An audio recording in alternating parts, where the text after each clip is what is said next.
मङ्गलानां महोदयं गोपाङ्गनानां सौभाग्यं श्रीगोकुलेन्दु वयं नुमः।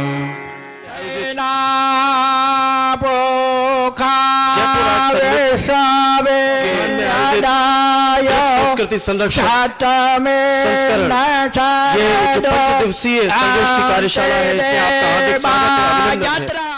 हमारे संस्थान के माननीय अध्यक्ष श्री रविंद्र दत्त जी पालीवाल, वृंदावन शोध संस्थान के आदरणीय अध्यक्ष विराजमान है, आपका हार्दिक स्वागत है, अभिनंदन है। श्री गोविंद जी विभाग प्रचारक, वो आने वाले हैं बहुत ही शीघ्र। श्री शैलेंद्र कृष्ण जी भट्ट जो कि समस्त कार्यक्रमों के संयोजक हैं, आपका स्वागत है, अभिनंदन है। आप इसी के साथ वृंदावन शोध संस्थान में वो हस्तलिखित ग्रंथ हैं जिन पर अनेक देशी नहीं विदेशी महानुभाव, विदेशी विद्वान और शोधार्थी भी यहाँ पर शोध कार्य करने के लिए निरंतर प्रस्तुत होते रहते हैं, आते रहते हैं।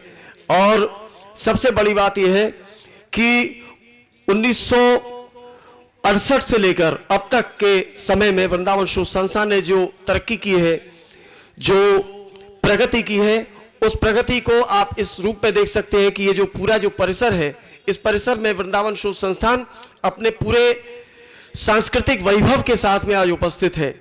आज संस्थान के अध्यक्ष महोदय श्री पालीवाल जी के नेतृत्व में संस्थान चतुर्दिक उन्नति कर रहा है और हमारा ये प्रयास रहता है कि पूरे देश से ही नहीं विदेश से या पूरे अंतर्राष्ट्रीय स्तर पर जो विद्वान हैं, जो साहित्यकार हैं, उनको यहाँ पर समायोजित किया जाए, उनको संलग्न किया जाए। और इसमें हम बहुत हद तक सफल भी रहे हैं। यहाँ पर अनेक साहित्यकार विद्वान उपस्थित हुए हैं।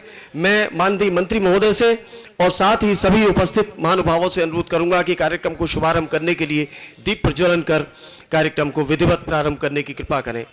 महत्वाकांक्षी योजना हमारे संस्थान में अनेक वर्षों से संचालित की जा रही है। अनेक संगोष्ठियां यहां भी और उसके अलावा सुदूर दक्षिण भारत में भी आयोजित की गई हैं। आज हमारा सौभाग्य है कि आज इस दिन माननीय मंत्री महोदय के द्वारा इस कार्यक्रम का औद्घाटन किया जा रहा है। अनेक साहित्यिक कार्यक्रम, संगोष्ठियां और कलापरक कार्यक्रमों का भी आयोजन यहां पर किया जाना है। इस परिवार के का हर सदस्य विद्वान है, हर सदस्य रसमय है। आदरणीय अर्जुन राम मेघवाल जी, भाई साहब।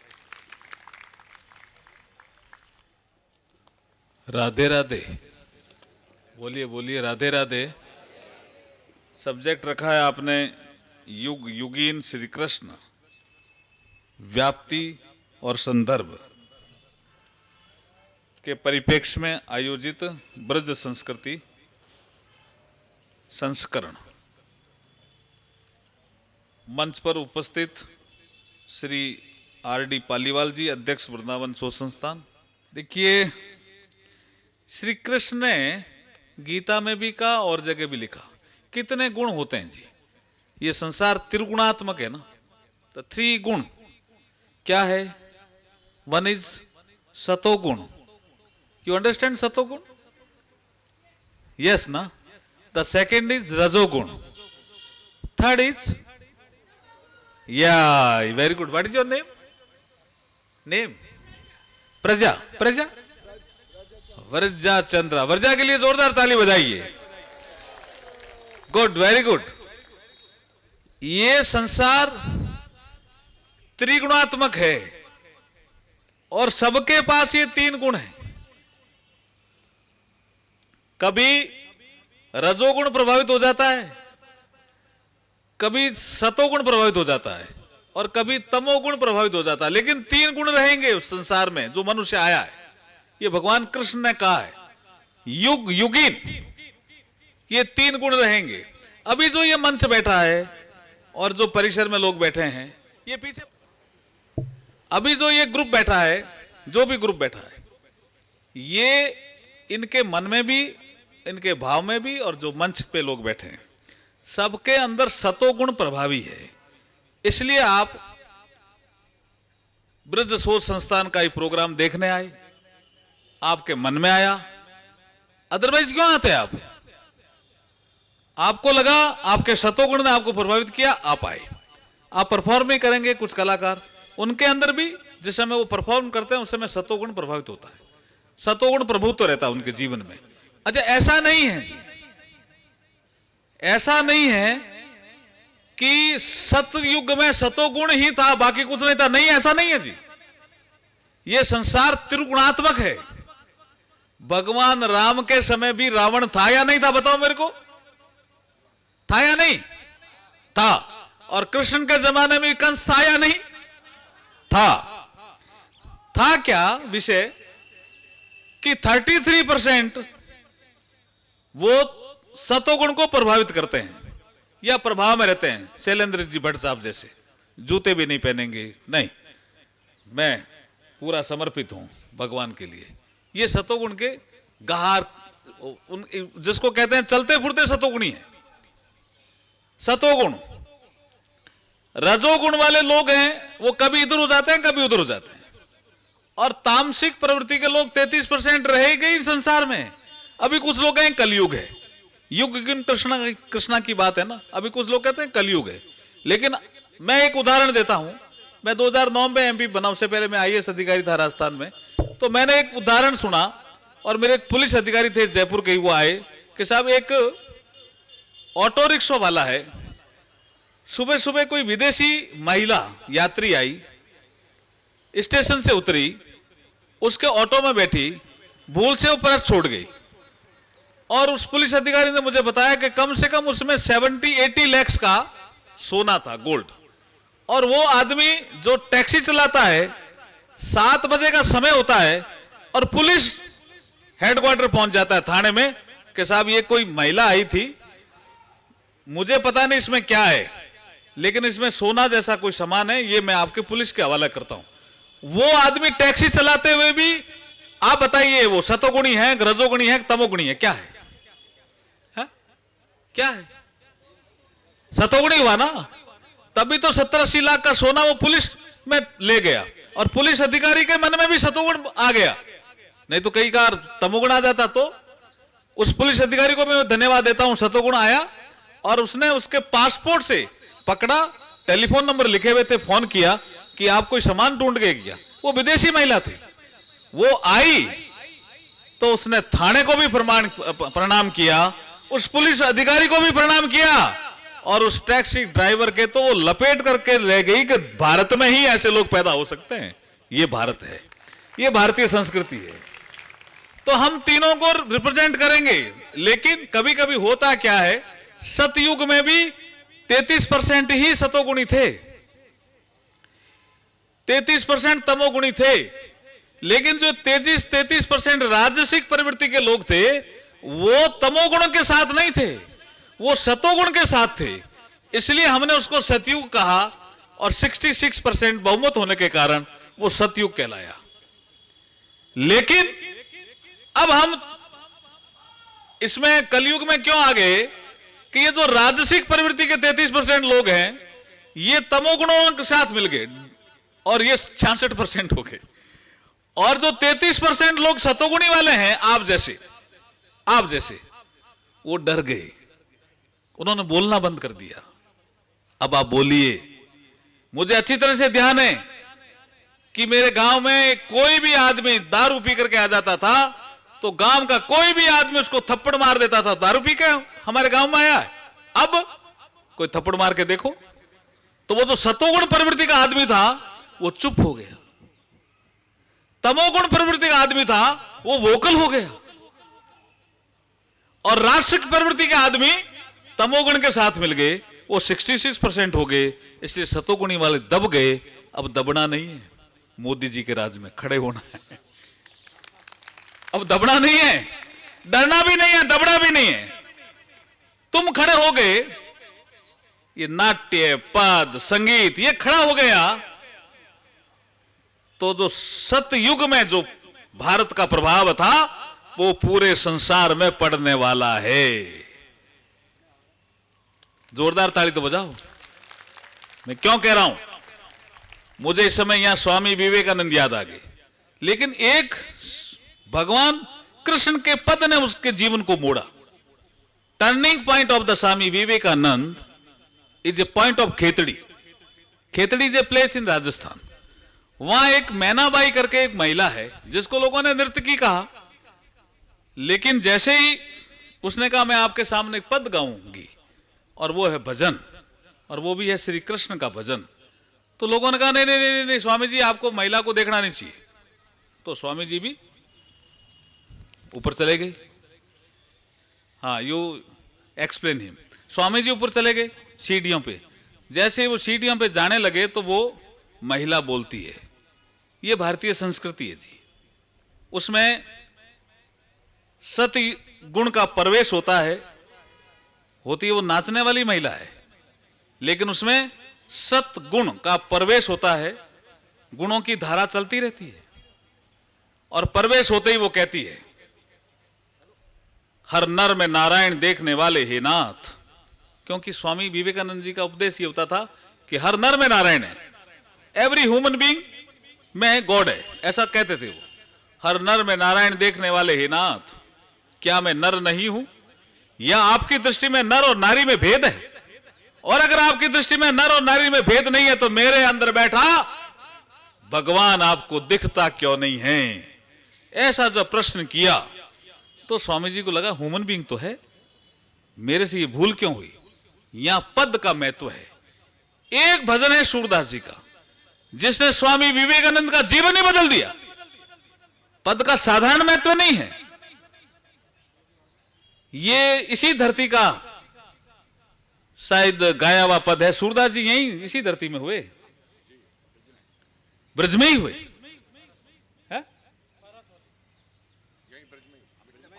हाँ, ब्रज में ही हुए सूरदास जी, इसलिए इस धरती को प्रणाम करता हूं। और आपने ठीक कहा भट्ट साहब, मुक्ति ने जब पूछा भगवान से कि सबकी मुक्ति कराने के लिए मुझे दायित्व दिया आपने, लेकिन मेरी मुक्ति कैसे होगी? तो भी भगवान कृष्ण क्या कहते हैं? मुक्ति पूछे गोपाल से, मेरी मुक्ति बताए, ब्रज रज उड़ मस्तक चढ़े, मुक्त मुक्त हो जाए। ऐसी धरती, और ऐसी धरती का ही एक पद सूरदास जी का, मैनाबाई खेतड़ी में गाती है महल में, और स्वामी विवेकानंद परिवर्तित हो जाते हैं, सीढ़ियों पे खड़े हैं, और मैनाबाई कहती है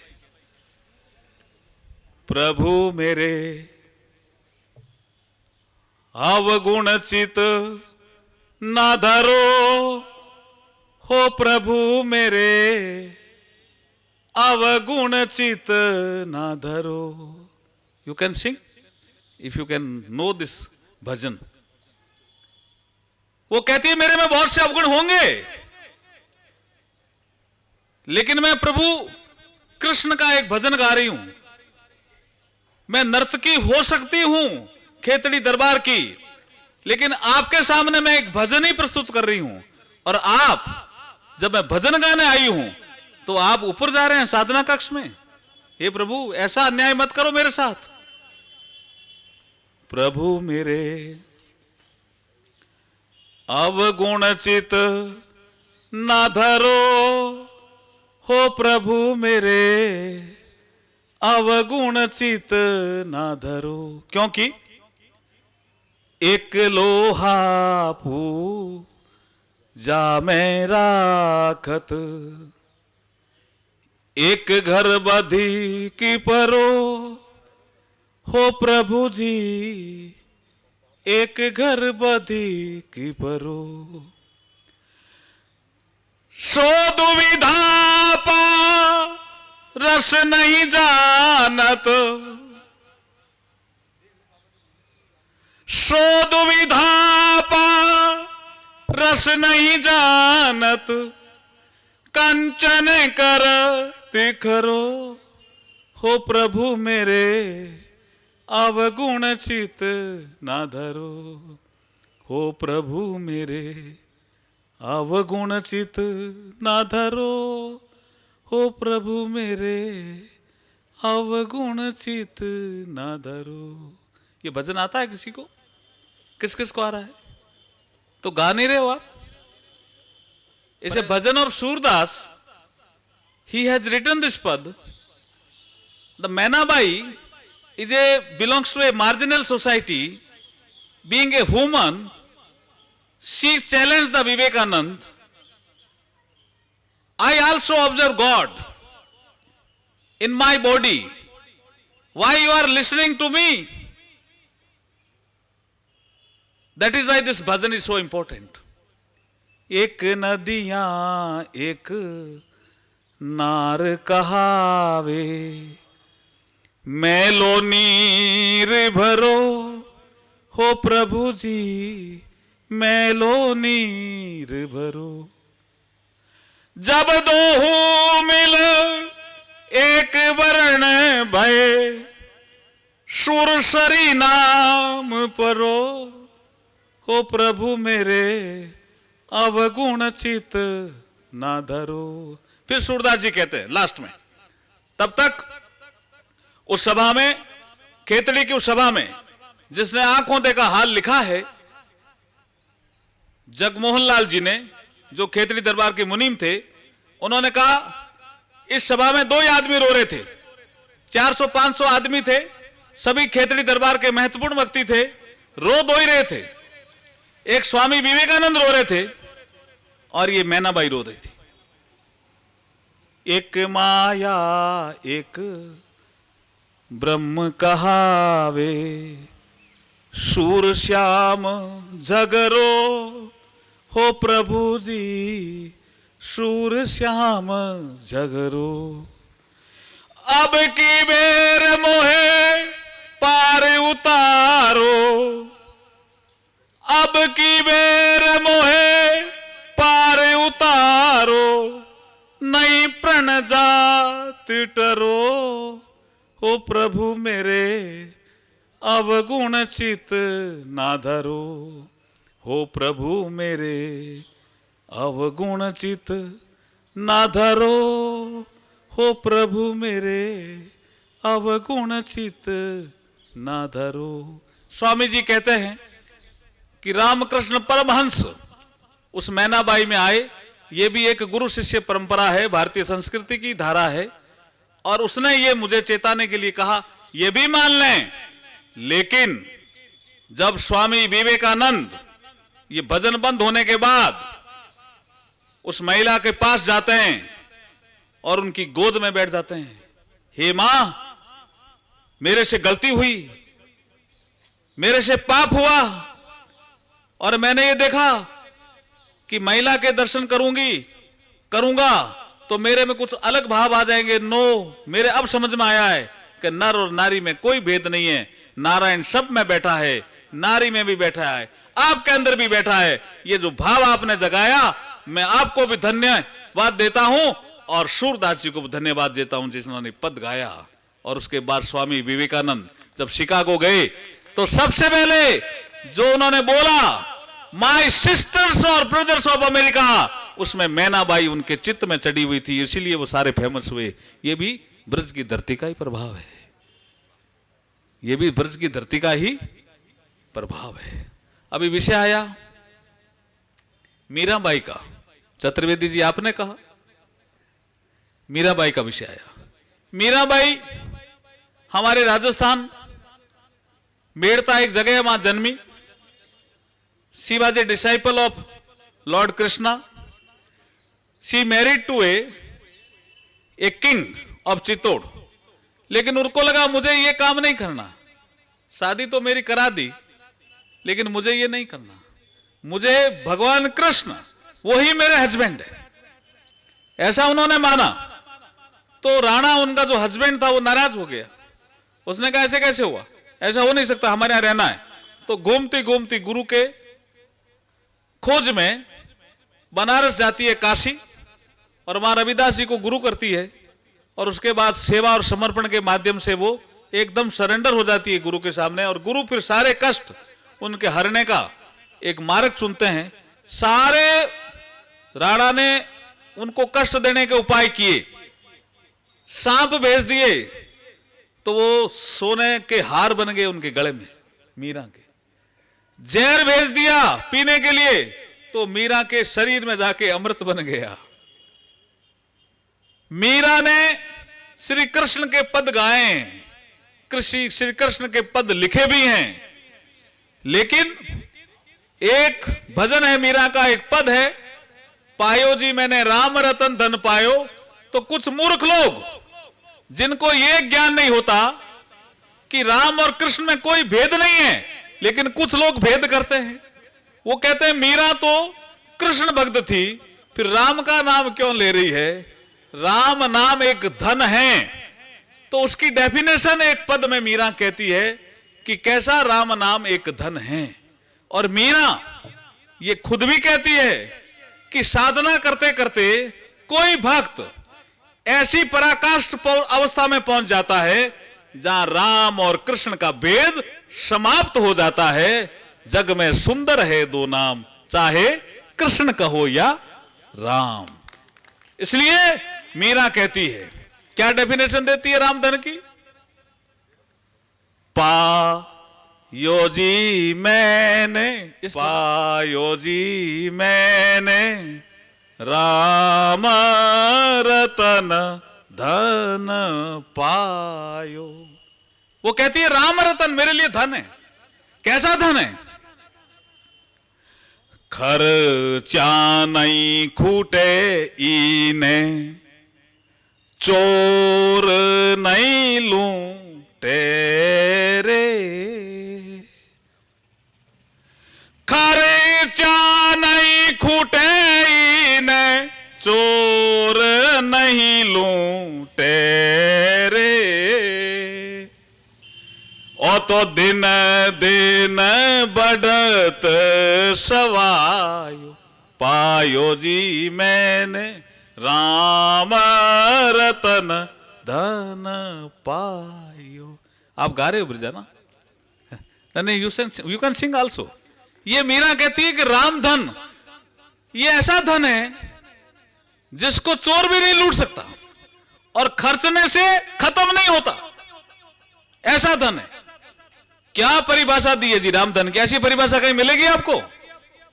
इसलिए मीरा कहती है लास्ट में, बाई मीरा कहे प्रभु गिरधर नागर रे। ये धरती गिरधर नागर की है ना? क्यों शैलेंद्र जी? है उन्हीं की है। तो उनको भी हम इस मंच के माध्यम से याद कर रहे हैं। मेरे अंदर बैठा कलाकार जाग गया, इसलिए ये मेरी प्रस्तुति है, यूं मान ली। मेरे अंदर बैठा कलाकार जाग गया। बाई मीरा कहे प्रभु गिरधर नागर रे। बाई मीरा कहे प्रभु गिरधर नागर रे। हरस हरस जस गायो, पायो जी मैंने राम रतन धन पायो। पायो जी मैंने। क्या सुंदर भजन है जी मीरा का। मीरा को जब याद करते हैं तो रोम रोम में राम और कृष्ण प्रवाहित होने लग जाते हैं। ऐसी इस ब्रज धरती को प्रणाम करता हुआ मेरी वाणी को विराम देता हूं। राधे राधे।